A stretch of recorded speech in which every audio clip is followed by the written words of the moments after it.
Bonjour à tous et à toutes, bienvenue pour cette nouvelle séance qui sera la séance 2 consacrée à la séquence 6 du programme d'histoire de classe de 5e et que j'intitule Les villes et le grand commerce dans l'Occident médiéval.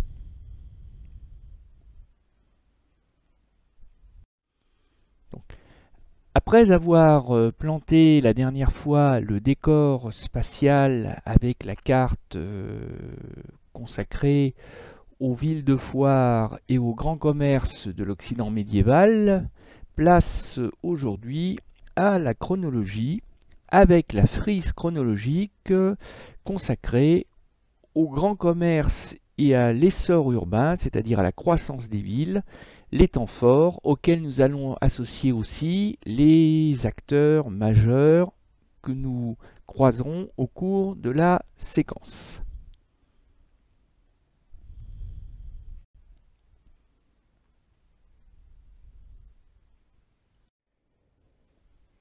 Grand B, donc, intitulé Grand commerce et essor urbain. Je rappelle une dernière fois que essor urbain, c'est synonyme de croissance urbaine.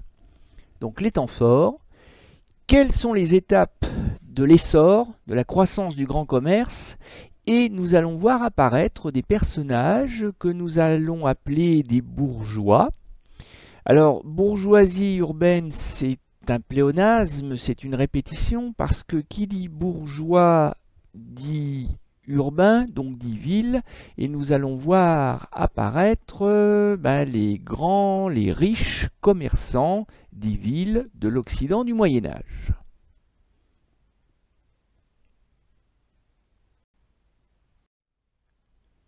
Alors normalement, vous disposez de la planche 2 consacrée à la séance et qui doit être, si tout va bien, disponible dans votre ENT. Et donc, comme vous pouvez le voir, on a la même durée de frise chronologique que pour la séquence précédente consacrée aux campagnes du Moyen-Âge. C'est-à-dire qu'on part à peu près de l'année 900 et que l'on va jusqu'à la fin du Moyen-Âge, jusqu'au début du XVIe siècle.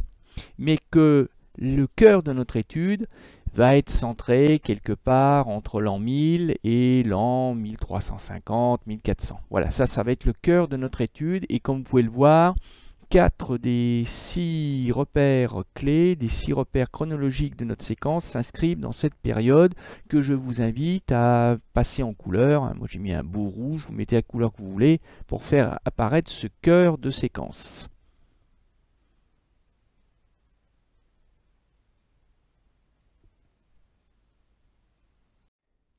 Alors, comme vous allez vous en rendre compte à l'usage, nous allons beaucoup parler de la ville de Bruges, de la ville commerçante, la ville drapante, la ville de foire de Bruges, qui va constituer vraiment le fil rouge de notre séquence, puisque 3 dossiers sur 4 seront consacrés à cette ville.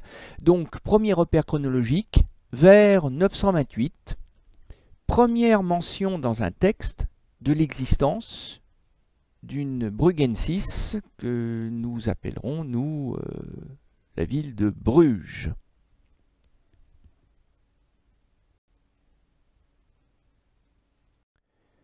Le deuxième repère, qui est d'une durée beaucoup plus étendue, puisqu'il couvre 3 bons siècles, puisqu'il part du 11e jusqu'au 14e siècle, c'est le repère numéro 2, c'est-à-dire l'essor du grand commerce et des villes en Occident.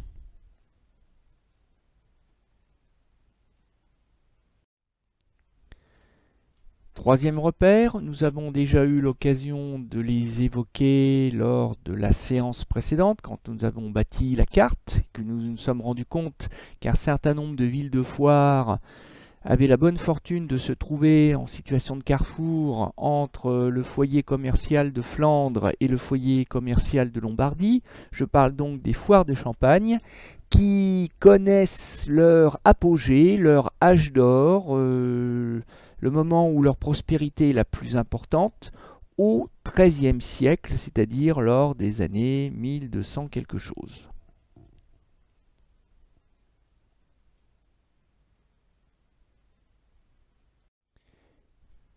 Quatrième repère chronologique, alors un événement ponctuel qui tourne autour de l'année 1280, où là, à Bruges, une importante émeute urbaine, une importante émeute sociale se déroule à Bruges contre les patriciens. Donc il faudra qu'on se demande le moment venu qui se révolte. Contre, bon, les patriciens, d'accord, mais c'est qui les patriciens? Il faudra bien qu'on se pose la question, qu'on trouve la réponse. Et puis surtout, pourquoi ils se révoltent? Contre quoi, si vous préférez? Mais voilà, qu'est-ce qui fait que des gens vont s'énerver et mettre le feu à une partie de la ville? Et on verra les incidences que ça peut avoir sur les libertés à l'intérieur de la ville de Bruges et les relations entre le seigneur et les habitants de Bruges.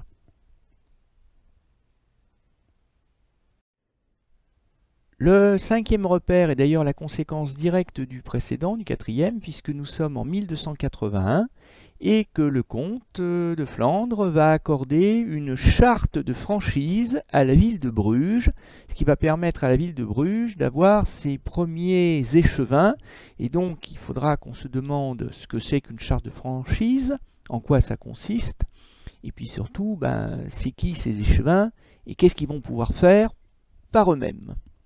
Foule de questions qui trouveront leurs réponses dans les dossiers que nous étudierons ensemble.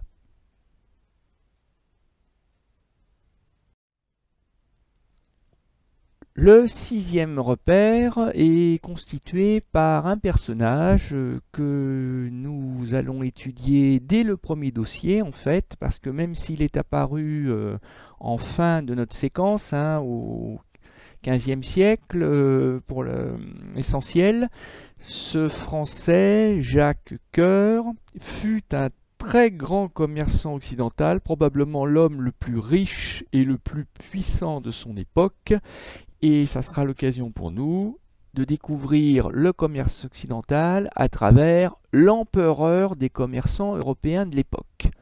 Donc, vers 1395-1400, pour sa date de naissance, on n'est pas très sûr. On n'est d'ailleurs ni très sûr de sa date de naissance, ni de sa date de mort, probablement 1456. Jacques Coeur, un grand commerçant occidental.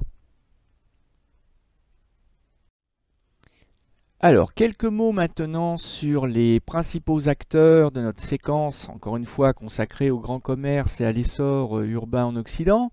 Donc nous allons être amenés à croiser le comte de Flandre, ce membre de la haute noblesse, proche du roi, qui est seigneur de la ville de Bruges et qui va se retrouver plus ou moins obligé d'accorder son autonomie à la ville de Bruges par une charte ou par une lettre, comme on veut, de franchise à partir de 1280.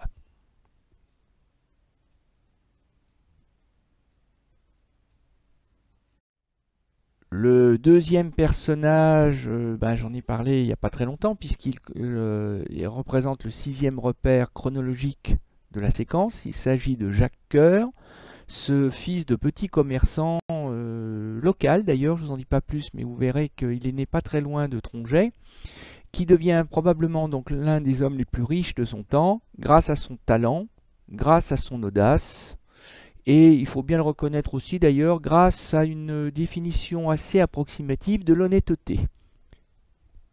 Jacques Coeur.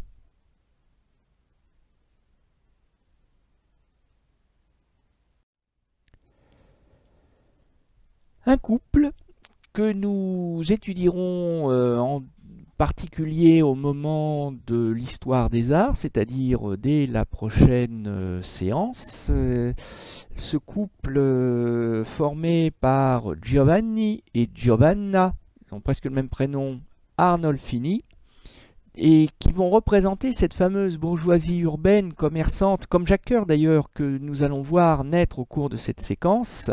Donc d'origine italienne, Giovanni Arnolfini fait fortune, lui aussi, et finit par obtenir un statut très envié, parce que très difficile à obtenir, surtout quand on n'est pas natif de Bruges, le statut de bourgeois de Bruges. Et on se demandera ensemble ce que ça veut dire d'être un bourgeois de Bruges et qu'est-ce que ça apporte par rapport aux autres.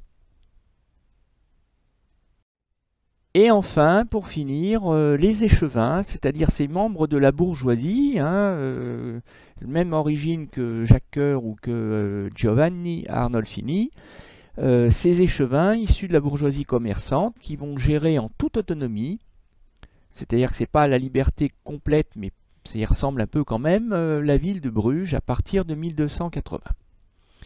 Et bien voilà, nous en avons fini avec cette courte séquence. Donc maintenant, le plus difficile pour vous, c'est d'apprendre ces dates clés qui vont vous permettre de mieux défricher le terrain par la suite au moment de découvrir les dossiers consacrés à la séquence. Je vous souhaite donc un bon travail et je vous dis à bientôt.